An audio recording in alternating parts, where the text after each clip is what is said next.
Welcome to the Navic Gaming Podcast, where it is our mission to explore the business and future of video games. We bring together the industry's brightest builders, investors, and thinkers to keep a pulse on current events, dissect emerging trends in games, share lessons learned, and have a great time. This podcast is also part of Navic's growing ecosystem, which ranges from free and premium research to consulting and advisory services. For more information, visit www.navic.co. This episode is brought to you by Heroic Labs, which powers some of the world's biggest games with its Heroic game stack. Its composable products are Nakama, the open source backend game server, Hero, the game development framework for all your live service game features, including the complexity of managing offline mode, Satori, the world-class live ops product for maximizing monetization and retention, and lastly, the Heroic Cloud to provide massive scalability. After nearly 10 years of operation, thousands of studios trust Heroic Labs to help them focus on their games and not worry about game tech or scaling for success. To learn more and reach out, make sure to visit heroiclabs.com or check out the link in the show notes. This episode is brought to you by Neon. For the first time in our industry, developers can finally have their own D2C channels to save on App Store fees and build closer relationships with players. But there's a catch. Selling direct means either building complex infrastructure yourself or choosing among legacy providers whose inexperience in games or questionable reputations pose real risk to your business. Luckily, there's Neon, the D2C platform built for games. As a merchant of record with customizable web shops optimized for conversion and modern APIs that let you use your existing LiveOps tools, Neon is trusted by some of the biggest names in gaming to help you sell direct without the typical overhead. To start selling direct and finally take control over your full player experience, simply head to neonpay.com or check out the link in the show notes. And with that, let's jump into the episode. Hello, everyone. I'm your host, Devin Becker, and today I'm delighted to be joined by Marco van den Heuvel, co-founder of Beam. Beam works to push the frontier tech side of gaming through blockchain support, funding, AI gaming, and esports. And today we're going to focus on pushing the tech side of game platforms and gaming in general. So just to start things off here, could you go over your background in the founding of Merit Circle / Beam and what Beam does today? Yeah, sure. Absolutely. Thank you for inviting me over here today. Excited to be covering a whole broad range of topics with you. A little bit about me. I originally got into Web3 back in early 2017. I think, as a passionate gamer myself, definitely not, high level, but just a regular casual gamer, I tend to, understand digital economies. And I think one of the things, that immediately fascinated was just, not just Bitcoin, but also all the smart contract stuff behind it. I think back then, you didn't really have a lot of resources available yet to educate yourself. It was mainly, Telegram groups, reading white papers, which is what you did back then and whatnot. And so for me, that naturally led into, I never aimed to be an entrepreneur, but led towards me actually not just educating myself, but starting to educate others as well.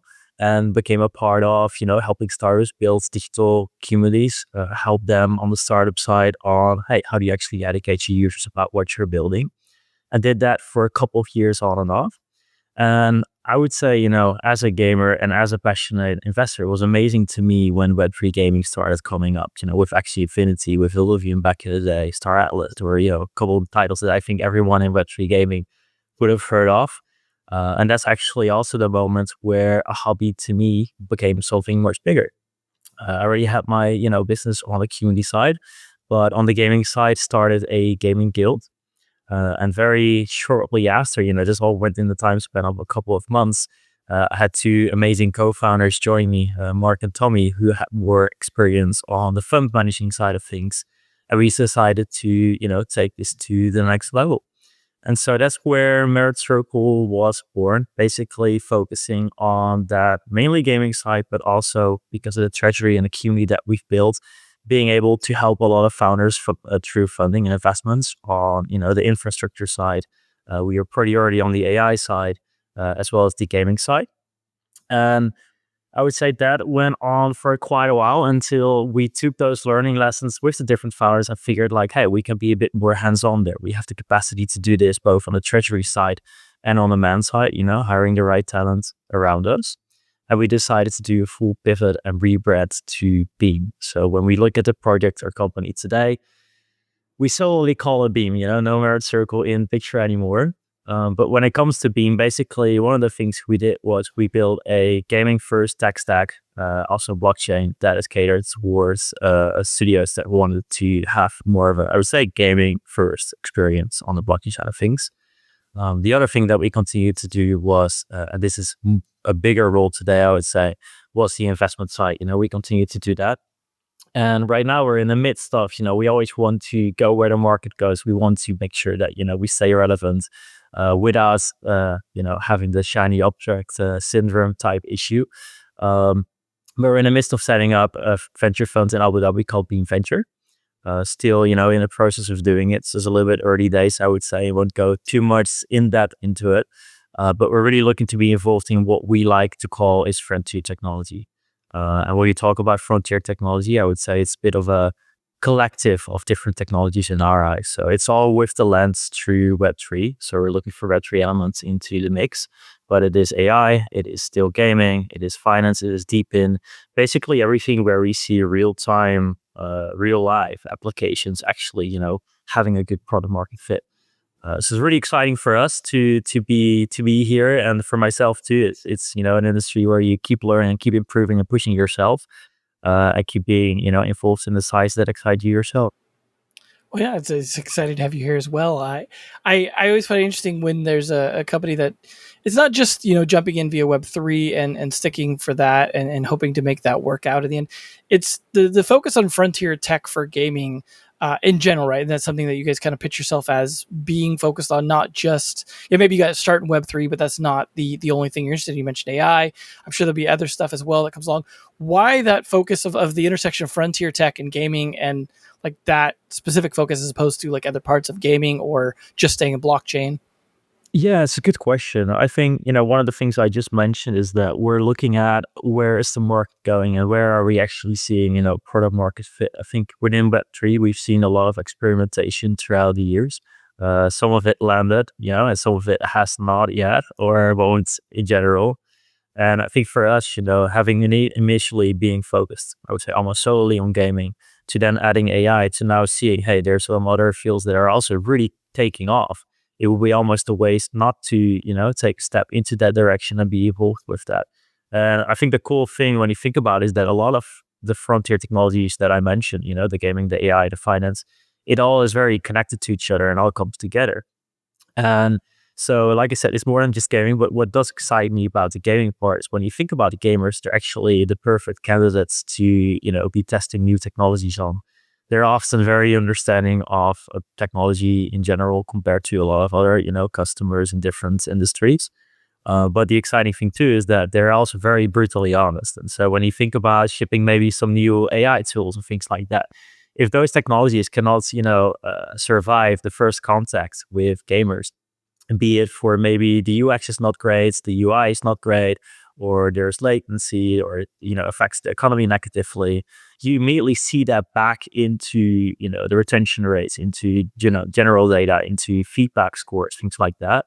And the other thing to it with gaming is that you immediately have a very large user base, at scale that you can test this with. Whereas with other products or other type companies, it might, be much more scattered and take a much longer time to actually get this in the hand of a lot of people. And so I think frontier technology, it's in, again, a really interesting stage right now where, entertainment is growing as an industry. People are getting more free time on their hands. And so I think that this is only going to grow bigger. It's going to be interesting to see what, new things is going to come up with in the next few years, given that, everything that we've seen in only the past 2 years. Yeah, especially in gaming is kind of an interesting time. I mean, you're coming off of like the tail end of sort of that hype around Web3 into a phase where AI, may or may not be in a bubble at the moment. And there's a lot of exploration trying to figure out what to do around gaming, because it seems like it's, running into a lot of issues. You mentioned AI, and you've got the sort of recent controversy around ARC Raiders I mean, light controversy, more just like, people kind of kicking things up. But, it's there, right? And gamers, as you said, are a very critical audience that will definitely give you feedback. On that topic, then, I think going back a little bit to the blockchain side of things, I mean, outside of all the sort of financial stuff that went on with and sort of the shadier side of blockchain stuff, like going to where we are now, what do you think overall that blockchain technology, especially looking at it now, can offer to gaming, and why do you think that's valuable to still pursue? Good question. Yeah. What I just mentioned is that, we've seen so much experimentation throughout the years. And so if you indeed look at, the financial shenanigans, false scarcity aside, I think most people, when you ask them, hey, well, blockchain gaming, they'll immediately say, oh, tradable assets is great.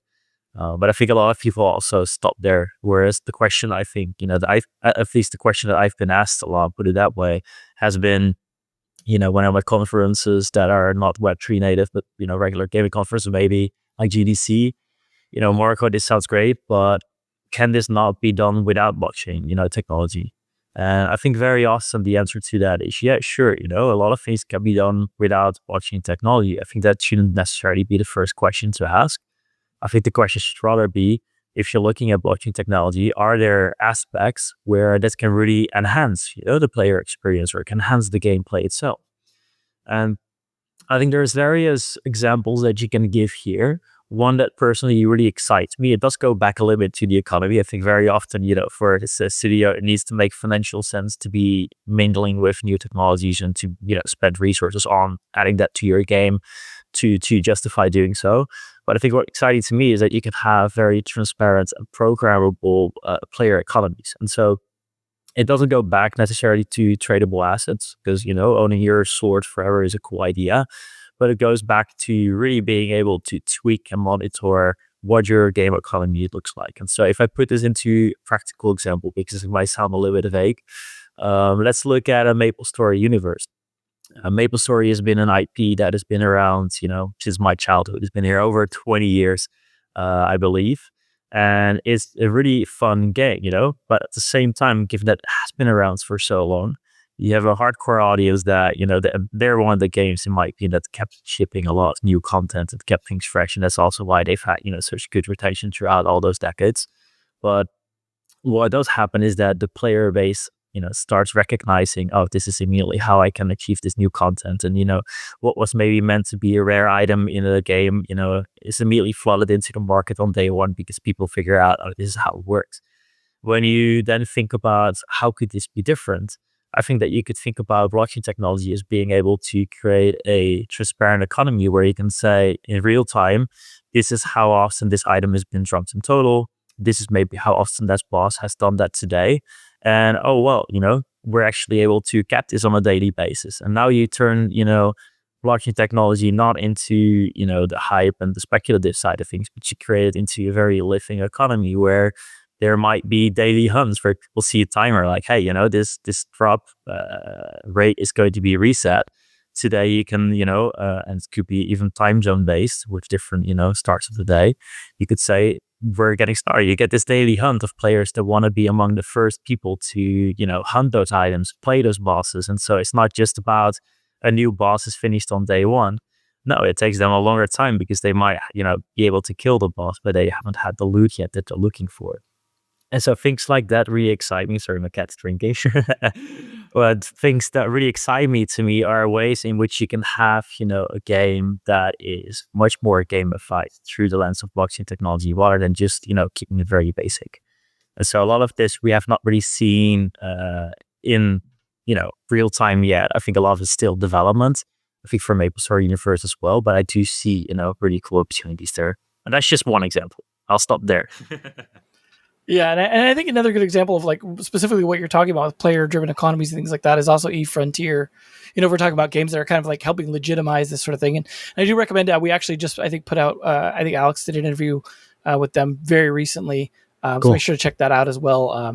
Those of you listening, because it's always good to hear what they have to say, because they are also very, much like MapleStory, very deep in running that sort of thing for a long time and seeing where that can go. Nice. But obviously we've had the ups and downs, right, with blockchain. And, assuming, let's say it's on a hype cycle that we sort of see with a lot of new technologies, although, we've been cramming them back to back, but assuming it's on a hype cycle, like we haven't in theory gotten to sort of the plateau of productivity yet, right? Just where that sort of after it dips and they build again and stuff like that. What do you think we really need? Like what needs to happen, or what technology needs to exist, or what do we need to get sort of to that plateau of productivity where maybe not every part of blockchain is like really useful. Maybe like just the player economy part you're talking about, or the transparency or access or whatever it is happens. What do we need to do to get to that point, do you think? I think going back to my earlier point on the experimentation, I think we're at a point right now where we've seen so much experimentation on the Web3 gaming side, right? We've seen a lot of indie studios, new studios, Web3 native studios pop up, try things. So we've seen, all the Ponzonomics. We've seen pretty much anything that you could have, I think on the gambling side at least, that you could have tried has been tried by now. I think what we're looking for is probably much more closer to the heart of how we know gaming than what a lot of CEOs initially tried. So like you said, there are elements of blockchain technology that are very interesting and are actually enhancing the gaming experience. There's also elements that might be neglected. And I think one of the things that, funny enough, is needed is more credibility. And that can happen through actually still larger players coming into the industry. I think we've seen a lot of that experimentation go wrong. And I think a lot of people are in it with the, mindset of how refreshing would it be to see a large studio that knows the drill. They have been in this, gaming industry for decades. They're here to use blockchain technology in a way that actually makes sense. And it doesn't just, give them short-term financial gain and a short game lifespan, but actually builds a sustainable, game loop. I think the other thing to it is that, and we'll probably, we'll see, but I think we'll get a little bit more into this, is the payment side of things. Stable coins right now are growing so rapidly across the board with DeFi, but at the same time, stable coins are also amazing to use in games. And it could be on, the esports side, or, creating smaller tournaments worldwide where, it's borderless, it's quick, it's secure, it's cheap to send out payments. You can have much smaller price pools. You can have much smaller rewards to send out to people very rapidly, rather than, taking a wire transfer that takes maybe 20-30% cut, takes days to transfer, etc. But at the same time, you can also use those stable coins for payments in the game, where that becomes really efficient and nice. The issue right now is that it doesn't feel like this is a Steam or a PlayStation type experience. When you grab your credit cards, you get maybe asked your name, your address sometimes, and hey, your CVV code. The payment pushes through. When, I had it recently, I want to pay with stable coins in the game. I'm paying $10. They're asking my whole economy, background, like, how did you get your money? How much do you have? I'm like, dude, I'm making a $10 payment. I don't want to put my whole financial record on the table to you. Imagine if Apple had to do that for 99-cent in-app purchase, right? Exactly. It doesn't make sense, right? So I'm not sure. This obviously has largely to do with the regulatory side of things, wanting to make sure, KYC, AML, want to make sure that you're not getting money from maybe restricted countries that you don't want to get, mingled in. But it does need to have a more practical side to it. And so what I'm hoping to see, especially for the payment side, especially for, because this has a lot of cool opportunities, is to see a little bit more flexibility, maybe to payments to, a certain maximum amount, be it $10, be it $100, to actually be practical and usable, versus needing to, like I said, immediately put out all your records on the table. And so I think a lot of it still comes down to user experience. I think user interface, when you think about that look and feel, very often the blockchain part is already abstracted away. So you don't have too much hassle with, how do I actually use this? I think that part has been resolved pretty nicely. But then the practical things like the one I just gave, or just, those things need to be addressed. So I think if we are able to get that and go, like I said, go closer to the gaming card for gaming, at least, I think that's where a lot of the solution lies. But if it was a golden blueprint, probably everyone would already be doing it this way. Yeah, definitely. A lot of polish still yet to happen, right? As you mentioned, hurdles that are not just the technology, right? When you're talking about regulatory stuff, that's not something you can just build away in code. It'd be nice if we could code policy, but clearly that's not happening anytime soon. And you've got the whole geopolitical climate just being a part of that. Even, who's in office might affect what's going on in any given country. and looking more broadly at the technology cycles and things like that, as I said, we've had a lot of them lately. Do you think there's, especially looking back now, do you think there's any connection between the blockchain technology and its sort of state where it's at or where it could go with other recent tech trends like VR, metaverse, any of the things we've sort of seen like little bubbles of or hype cycles of over the last 10, 15 years? Yeah, that is a good question. It's an interesting one too. I think when you think about AI specifically, the way I look at it is that kind of like a glue that's really glues a lot of different technologies together. Like I spoke about way in the beginning of our call. I think in this case though, it is in an evolutionary type way rather than a buzzwords driven type way. I think when we've talked about the metaverse, up top a while ago, and it was really big. Everyone, in Web3 too, everything that had to do with metaverse, people wanted to invest, wanted to be there because they saw, hey, this is the next big thing. But I think when you think about AI, but also the other technologies like you mentioned, AR, VR, metaverse, I do think that they hold a future, and it's in a way that it's shifting us basically into a much more open, intelligent, and immersive type digital world. We've all been, gamers for a long, long time. Probably, if you're listening to this, you've been, you can associate yourself with this digital world. Like you care about your character, you care about the game that you play. Oh, actually, when you come back, right? And I think that if you then zoom out a little bit, I think blockchain is what I spoke about with that, tweakable economy. It is the technology that gives it, the world, the digital world, at least trust and ownership in an automated way rather than relying on human factors there. I think AI is really what gives this life and personalization. If you think about AI in gaming, it can have, adaptive storytelling. I might be someone that's really into slaying a lot of monsters. Someone else might really be into the whole quest side of things. Uh, Sorry about that. In the quest side of things. And so as you're able to customize that player experience, I think that's fascinating about AI really. It makes it that I can care even more about my character. I can care even more about the journey that I'm taking. And rather than, let's say in a RuneScape, I'm taking the same quest line for my different characters over and over again throughout the years, I now get a customized quest line. When you think about VR and AR, they're still, much smaller, in essence. I do think that too is going to grow incredibly. As I already mentioned, it can, make you more immersive in the world. I think where AI is personalizing this and making things more interesting in general, I think AR and VR can really make this, give that world a presence, if that makes sense.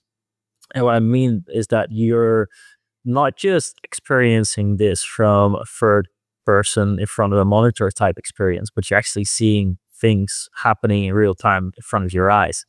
And so I think that's really, really cool. And a lot of this is still in its infancy.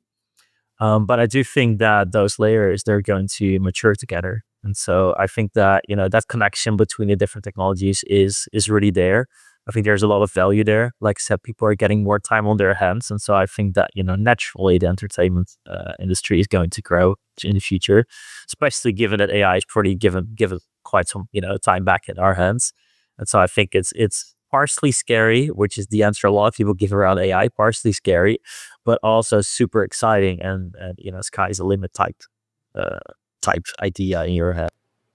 Yeah, and speaking of which, too, I think it's worth mentioning just topically on the VR side of things that mostly that had been dominated by Meta for quite some time, but we actually had that Steam, the Valve announcement that included, everyone's kind of focused on the Steam machine side of things and the Steam controller, but I think it's worth noting that Frame VR headset that they announced, once I actually looked into the specs and stuff like that, it was in early reviews, it was pretty impressive. I don't think that's going to make, VR suddenly come back, but I think it's worth noting that some of these technologies, like we're talking about with blockchain and other things, they don't necessarily go away. They kind of idle in the background and build up. And I think, companies like Valve that had seemed to have been totally quiet on that still pop up and work on that. I mean, Steam Machine was even like sort of them trying to do something they did a long time ago and then finally succeeded with the Steam Deck and then kind of built up. So these go in these cycles where they try to come back later. And I think it's interesting, we talk about this being frontier gaming, but sometimes it's like Frontier Part 1, Frontier Part 2, as with these like 5-year, 10-year gaps. It does feel that way. Right. Yeah. It's like episodic, but like big, long gaps, like movie sequels or something. Yeah, and So if you think about it too, some things here, I mean, you're giving the good example, right? They've been working this for a while. I think with some of those technologies, it's the same with entrepreneurship. If you look back, to the other track record, a lot of it is luck and timing. And so when you think about PR here too, timing could not have been right, a few years ago. Maybe the timing is right when, now that AI is here and it can actually make those worlds even more immersive, right? So we'll see how that comes together. But I think timing is definitely a really huge aspect of it. But cool about Steam thing. Yeah, I've not looked into it too much, but I probably should. Yeah, no, I just happened to see a breakdown like and review that was, as someone who's a pretty avid user of all that stuff, it's pretty interesting. We'll see what the prices come out to be on that stuff because I don't think that's been announced yet. But just worth mentioning, just given the impact that the Steam Deck had recently, and opening things up and Valve in general. But speaking of timing and businesses, not always being right, I'm really interested. Something you'd mentioned previously in private conversations as well is your guys' interest in the world of esports, and that's a business that has had its ups and downs. It's been struggling from like a business standpoint for a while now, and that's one where like technology, it's underpinned by technology, but you don't always see technology as like a core part of it. It's like still kind of broadcast. Even if it's on Twitch, it's still kind of broadcast media. It's still kind of typical sports mentality, which is like an older mentality. How do you think frontier gaming technology fits into that? What is your guys' general interest in esports? Like, what are you bringing to it, and what do you think of the business going forward? Yeah. I think first of all, what is good to say from my end is, esports for us is in its infancy. Like it's a very new type, element that we're getting involved with. And I would say that largely has to do with, I've read you from going to Abu Dhabi, and Abu Dhabi with their 2030 vision plan, they're looking to double down on all sorts of entertainment and technology areas. Esports being one of them, but them building a whole hubs there, training centers and whatnot, is really cool. And it has to do with, part of the answers I'll give. I think esports in general is a very tough business model. It goes back to with similar to regular sports, it's largely based on sponsorships and ads. And that's hard to scale when viewership across the board is kind of going down. I do think that, funny enough, there is a little bit of a trend where a lot of people are not really looking to play games themselves anymore, but they're looking more and more at, Twitch and at streamers watching games rather than spending all the time grinding themselves. Which is funny because I said, people are getting more time on their hands, but they might not want to, grind in an MMO or whatever That's to similar get to to a certain sports. point. Right, you don't need to be like an avid basketball player to enjoy Michael Jordan and want to watch that sort of thing, right? Like it's what it's aspirational, but maybe you can't really do it yourself all the time, and maybe we are in that phase. Exactly, yeah. I think funny enough, as a non-gamer, I think you'll not understand why people would watch other people playing games, but I think as a gamer, it obviously is very exciting. But to go back to your question, how can frontier technology help it? I think that's, first of all, a question that is largely to be seen. Here too, I think we'll see a lot of experimentation on what that's going to look like. I think if I put it into practical terms, I think I just mentioned, right, a lot of people, they're watching esports. I don't feel, watching, for example, the League of Legends Worlds recently, I don't feel as if I'm a big part of that. It's not really pulling me into the whole game. Sure, I'm watching it. I'm excited because I'm a League player, but it's not really letting me participate. I feel like with technology, for example, you can have that participation way. And what I mean by that is, let's put it back to blockchain, which obviously you heard about, the fan tokens, maybe on the soccer side, but it could be having a role on the esports side as well, where if you have a fan token, and obviously there needs to be some kind of business model for the esports companies, they need to survive too. You cannot just solely the sponsorships, in my opinion, in the future. But if you think about those tokens, you could basically prove like, hey, I have this token. I'm a very active, hands-on fan of your community. Maybe you can have me participate in the way that you're shaping the future of your team. And that could be in maybe voting for certain things, like what is the new jersey going to look like for our team. But it could also be really exciting things where maybe you can have early access to buying, tickets to maybe, if there are... if this could be digitally or physically, but type events. It could also give that, hey, maybe you are now able to buy yourself into a match where you can play with the pros. You can actually play with some of your favorite players in an esports team. Like those type fan experiences, I think that's one example of where technology could, be a bridge between just being a passive fan towards becoming interactive. I think the other thing I mentioned is that, on the sponsorship and advertising side, right now in that business model, it's a lot of guessing how many people are going to watch those games. And sure, you can look at historic data, but very often you see also massive spikes in, viewership, of course, different videos and whatnot. I think if you take an AI or if you take, different technologies together, you can start really putting a value on this is, what your viewership is worth, because you can in real time monitor this is how many people maybe watch my stream.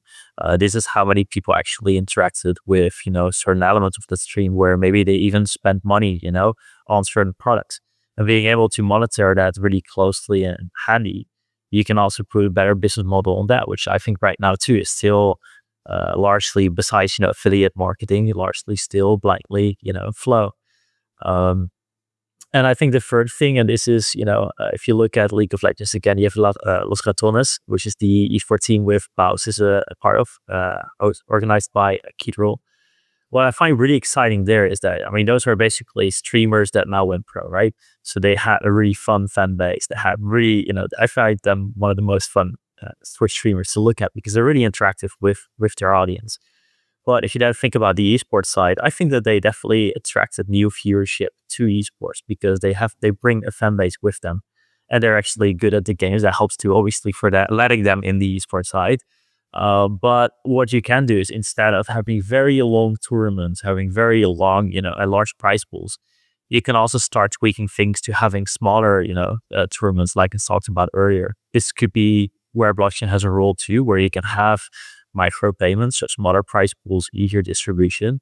But it also means that you can have this attention span like split as well. There's more moments where people can be excited, and not just the training moments, but also like smaller tournaments besides the big league.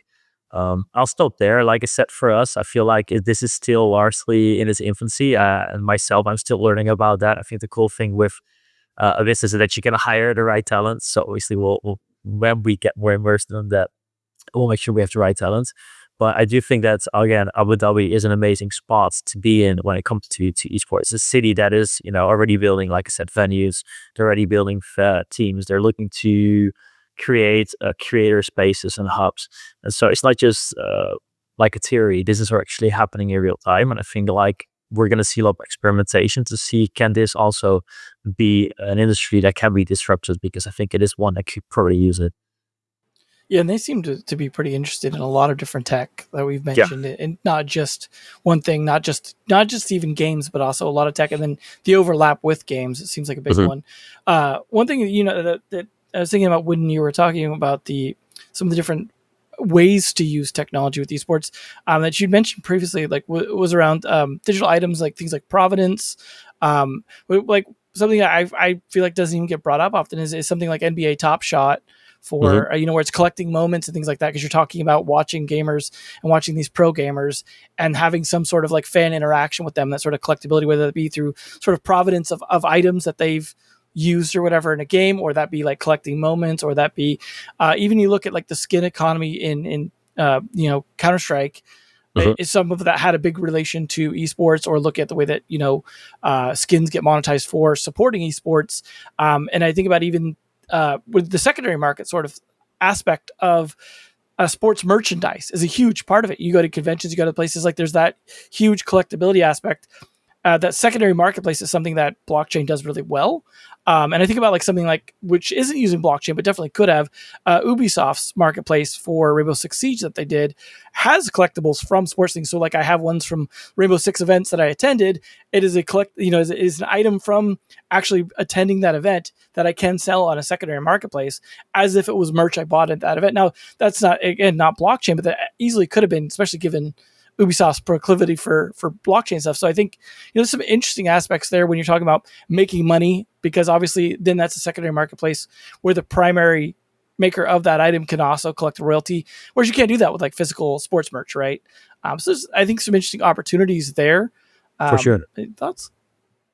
Yeah, no, I think that you're spot on. I think you have really good practical examples. I think that, when it goes to digital economies, I mean, for games itself, the question I said earlier is like, can you do this without blockchain? And again, very often you can, but I do think it adds a layer of transparency and a layer of just data that is, directly verifiable rather than, relying on the developer's words. I think if you look at the Counter-Strike economy, that's a little bit cooked now because of the recent updates that happened, right? That's the practical example of, we trusted the developer's word, something changed in the midst, and then suddenly this whole economy blows up because people can craft stuff. And I think that's something that is rough. I mean, is blockchain resolving that? Maybe, maybe not, because you still have, as a developer, a lot of power to tweak things in the game, right? It's the same with I could own a sword, but if the developer stops developing the game and the game goes down, well then what use do I have of those things? But to go back to your examples, right? I talked about MapleStory Universe and having those tweakable economies.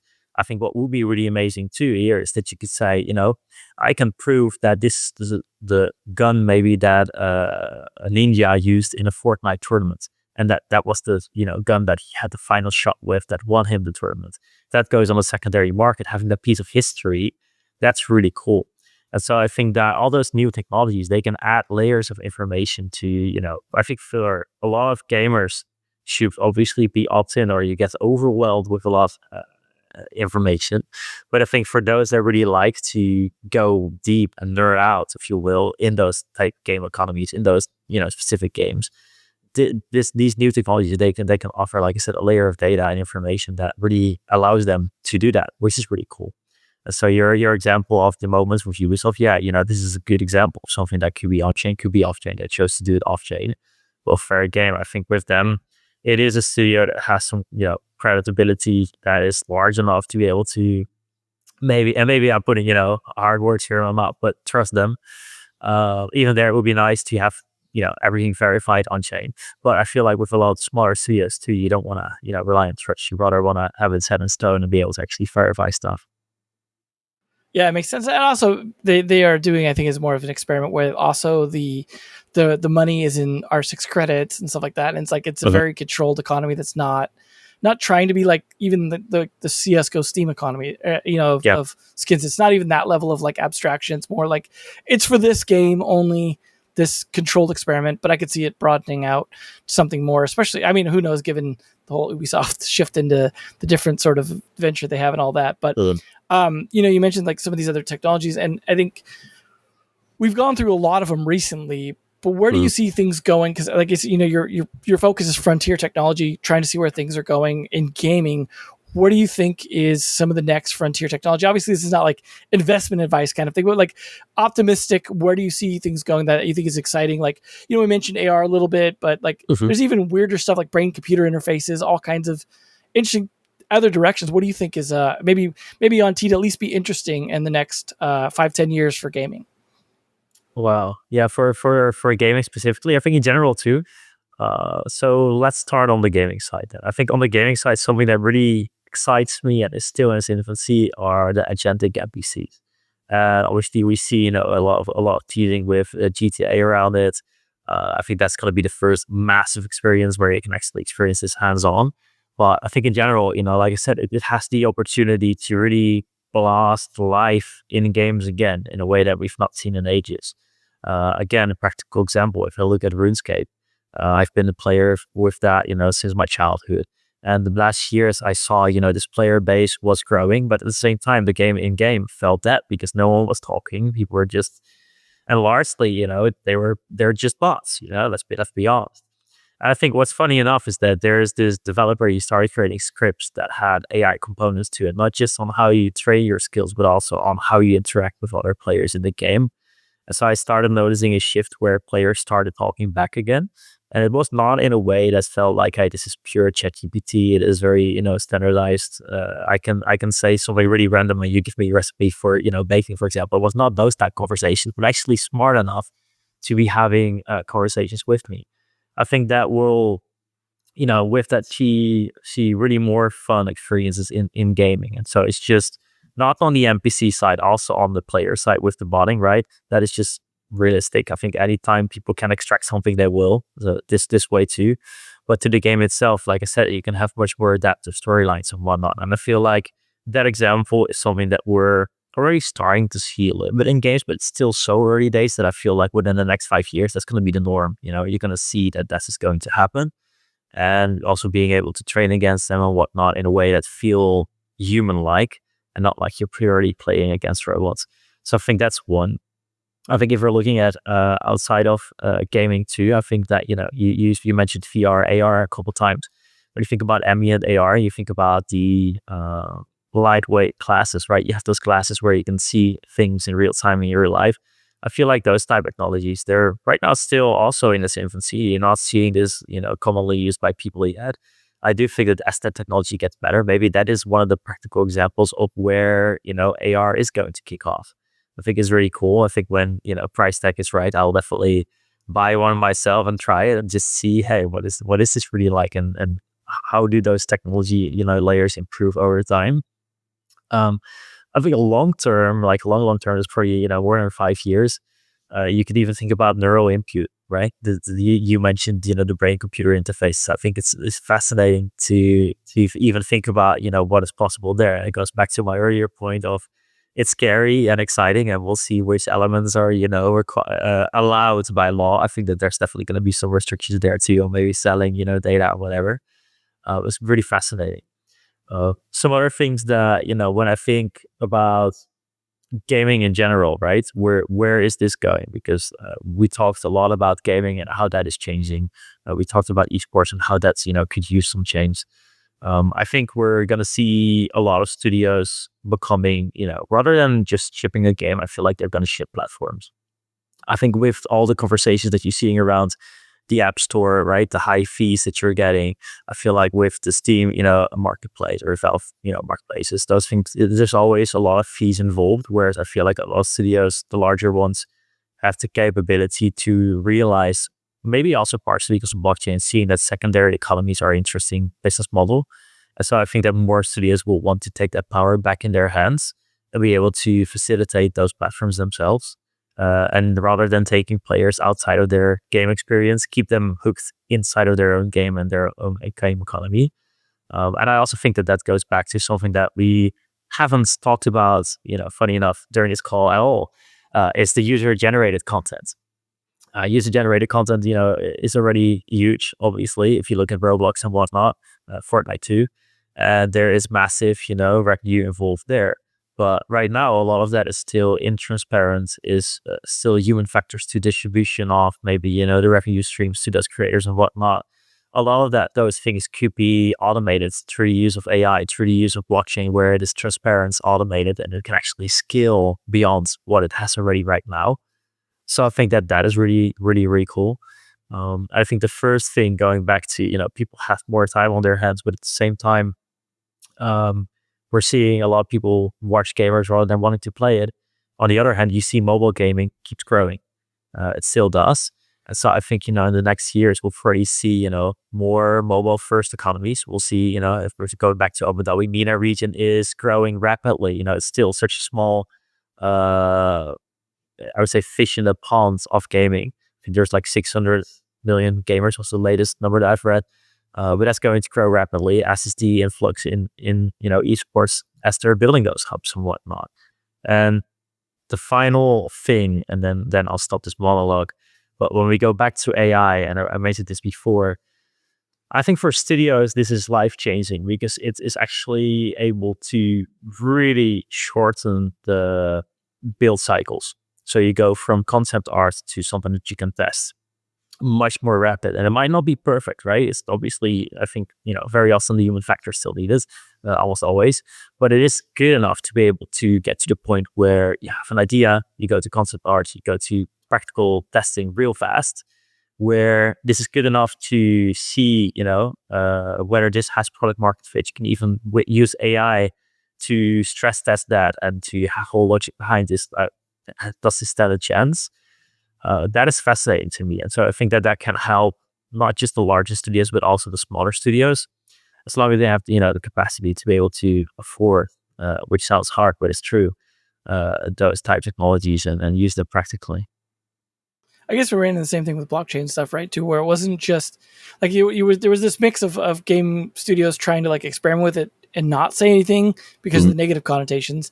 And then also like, can we afford to be like messing around with this while we're trying to ship games? And you see kind of the same pattern with AI, right? Where there's any of these technologies where it's like, can we afford to like talk about it publicly, and can we afford to work on it privately? Like, I feel like we've seen that even going back to like online games or like live service games is sometimes a dirty word too, where it's the same kind of thing. We're like, we're dabbling in it. Can we talk about it? Is it something we should be messing with? I feel like it seems like each one of these technologies tends to kind of go through that sort of thing where there's the monetization side of it, which is kind of like worries people. And then there's the technology side of it, which is like exciting to game developers when they see the potential of it and what it could potentially do. But it's as you said, scary a couple times. We're especially when we're in these hype cycles where, like, well, we could be 1 second away from a huge downturn in it, because that's how hype cycles go, right? Where like you're going to shotgun at every possible opportunity to try and use it, which means like 90% of it's going to fail. And then at some point people go, well, maybe we'll spend our money on something else for a while. So it becomes a little scary to do, but it's good you're still in a lot of these things and still kind of optimistic about going forward and still helping push those things forward. Like, what do you see kind of working that maybe people aren't paying attention to on a lot of this technology? Like we've talked about a little bit, but like you being still in a lot of this stuff that may not be as in the conversation as much anymore. So can you clarify a question a little bit? Yeah, just what are you seeing kind of working? Like, I mean, you guys are, for example, involved in a lot of Web3 games that are still kind of building and stuff like that. What are you seeing working in that space, for example? I think, well, the answer is that I think a lot of us see a lot not working, which sounds really skeptical, but I think that makes it as more exciting when you see studios really pushing through the right way. I feel like as an industry, you see, money is dried up a little bit when it comes to funding new studios. And that's because a lot of money has gone into, funding Web3 studios, seeing how they're going to use blockchain technology, seeing, what they can do with it. I think when push comes to shove, there's only a handful that has had even a little bit of revenue. And a lot of them have gone underwater. So that goes back to what I talked about earlier, where credibility-wise, I would love to see some larger studios now pick up the shuffle and be like, okay, we've seen a lot of experimentation throughout the past couple of years. We're going back closer to the game loop. We're seeing ways in which blockchain can enhance, the game experience. We're starting to use it. You just mentioned like with the new technologies, like a lot of studios are in doubt whether they can afford themselves to publicly talk about things, because there's a lot more studios that are working with those technologies, AI and blockchain, than are willing to admit it publicly. That is because as soon as a mention of NFTs is given, watch for the dust to the skin reviews, right? That's gamers are again very brutally honest and very vocal, and I think that's what has also kept back some things a little bit. At the same time, I also can't blame them because of how many consonomics and how many issues we have seen happening. What does excite me and what I'm seeing go right is that there are some larger studios that are picking up the shovel and are pushing it forward. I think a good example, and I'm definitely biased here given that we are invested, but you have Gameplay Galaxy building Trial Extreme. And this is this mobile bike racing game that I've played, during my childhood. It's been an IP that's been around at least since 2029 as well. Similar to, MapleStory has been around for decades. And they're looking at it from, zooming out. Okay, not everything has to be Web3. Where does this make sense? And they're shipping, iterations of the game in different regions of the world. They're now close to an all-world release, but they're not really mingling with the Web3 part too much, rather testing their core game loop, core economy with soft and hard currencies. And they're looking at, where are we seeing that blockchain elements can re-enhance this? And so some of those things are still, I would say, in the workshop, but it does give, the way that they're thinking about this and approaching this, that is what, is in my opinion, the right approach, rather than rushing it. What we see with a lot of CEOs rushing NFTs out there immediately to basically use it as a launch pad to fundraise. So game first, then, blockchain second, when you can actually make sure you have a game that sticks around. I think it's the right approach. Cool. Well, I think we get you warmed up for some quick hot takes here to finish things off with a sort of rapid fire finish here. So feel free to be a little controversial if you'd like with some of these picks, but just to start off, and feel free to use the example you just gave if you think this is the one to go with. But what is a Web3 game or app that still excites you today? It doesn't have to be an old one; it could be a new one. But you mentioned Maple Story a bit. If that's the key one, that's fine too. But maybe something people aren't looking at as much. Yeah, I think, well, again, Maple Story is an IP that I think everyone knows and probably has heard about. There was a lot of buzz around it when they went into Web3, I think a Try Extreme, again, I am a little bit biased, but at the same time, I'm also not biased because this is one of the few games that on my phone I've actually, without realizing it, picked up day in, day out for months and played it and had fun. Even when I was on holiday, I would pick my phone and be playing it, during dinner or whatever, or after dinner, when I'm relaxing. Not during dinner. But don't have dinner with Marco. Yeah, that would be cozy, but I would just pick that game up and just play it and enjoy it. I think that's a really good sign, and that's something that I've not had with most of the Web3 games. There have been games where I would play it, for a few weeks. Like there was Mafia, Heroes of Mafia was this city builder that's like Clash of Clans, and for a while I really liked it. I was building my base and whatnot, but I think an issue that a lot of people in Web3 run into too is that when a game ships early, obviously you get a lot of good feedback, but you might also lose an audience when they've basically done all the gaming content that's there. You have to wait for new content, but then after a while you get out of this flow of this daily habit, because a lot of those games, It is about daily habit building. You get out of that flow, and then at some point you just tend to forget, oh yeah, I should play that game. And so I feel like if you have a game that has daily habit building and they have enough content that, you can reuse in different ways, that's sticky. And that's a nice thing why, Try Extreme for me stood out. Yeah, I guess it's tricky. Like that's something that early access games run into a lot as well. And you don't really have like the soft launch culture with Web3 because you have investors essentially as players that like you can't treat them like a soft launch audience you just acquire for testing. So that makes a lot of sense. That's a good consideration, I think, for Web3 games to consider. We've talked a lot on the optimistic side of things. On the sort of pessimistic side of things, what do you think is the most overrated tech you've seen in the last 10 years, especially in relation to gaming? Ooh. I'm not sure I would call it overrated, overhyped, maybe. I think metaverse, but as a product.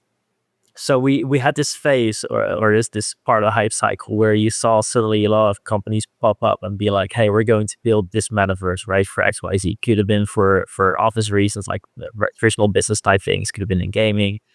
I think metaverse as a product is probably the wrong approach from the start, because why would I want to hang out in a world that, other than hanging out, I have no reason to be in?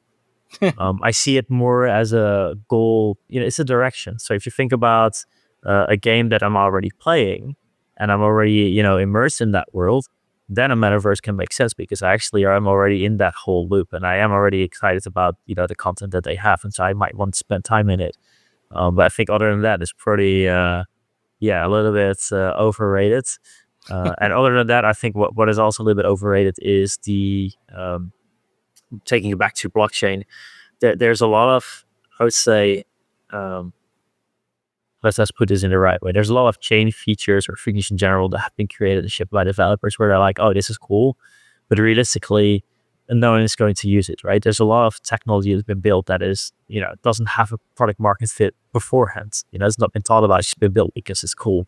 And I think within Web3, we had the mindset of, oh yeah, people will use it, they will overcome it because it's crypto. That mindset is not the right mindset because the pool of fish, that you have within Web3 is way too small compared to the rest of the world where, if you want product market fit, you want to have sustainable business.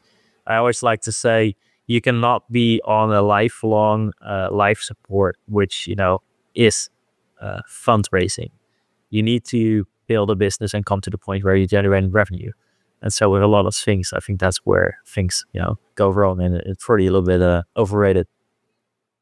Definitely.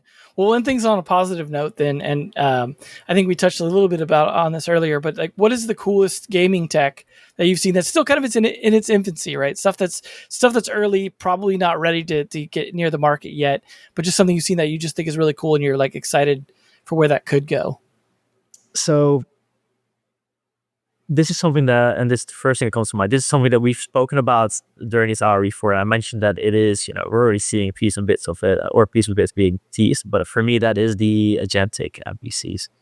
I think for me, if I'm looking about it and you think about NPCs that can remember maybe, conversations that you've had with them, or it can reason with you, it can collaborate with you on different aspects of the game in a way that doesn't feel super standardized. Like I said, you have a quest line that maybe you've done on different accounts for year in, year out. It's never changed. With the agentic NPCs being able to have such more dynamic and personalized gameplay, I think that's fascinating. And I think for me, it would be a reason to, which might be unhealthy, but spend even more time, in games than you normally would, because you start to really build, I think you could call it relationships with the game in general, right? I wouldn't go as far as saying like romantic, the relationship with NPCs. I know that's a whole thing out there too, but I would say relationship aside as being, you get excited about the things that you can do within the game, and it feels much more limitless than it does right now when certain things, parameters are set in stone. So I would say that's probably the coolest thing. Yeah. Well, they better add that to Maple's story, or you're just going to even forget to eat your dinner. I think at that point, get too into it. Yeah, that's why I said unhealthy, right? You might be, just stuck in that loop. Yeah. Well, cool. Well, thanks so much for talking to us today. Like, really appreciate it. Beam's doing some interesting stuff. As you mentioned, some stuff you guys are working on in Abu Dhabi that hopefully will be interesting to keep a lookout on. Check out on your guys' website and social and everything like that. But really appreciate you stopping by and talking about the future of gaming tech. Hopefully we'll be touching back in 5 years from now and looking That'd back. Be cool. Maybe how some of it was silly and some of it was very forward looking. So we'll see. Yeah. But thanks again. Yeah. And thanks to everyone for listening. And also make sure to check out some of the other podcasts I mentioned. We definitely have been doing a lot of great interviews with a lot of different people in the industry. So make sure to check those out as well. But thanks again for stopping by, and we'll catch you guys on the next one. If you enjoyed today's episode, whether on YouTube or your favorite podcast app, make sure to like, subscribe, comment, or give a 5-star review. And if you want to reach out or provide feedback, shoot us a note at podcast@naavik.co or find us on Twitter and LinkedIn. Plus, if you want to learn more about what Naavik has to offer, make sure to check out our website, www.naavik.co. There, you can sign up for the #1 games industry newsletter, Naavik Digest, or contact us to learn about our wide-ranging consulting and advisory services. Again, that is www.naavik.co. Thanks for listening, and we'll catch you in the next episode.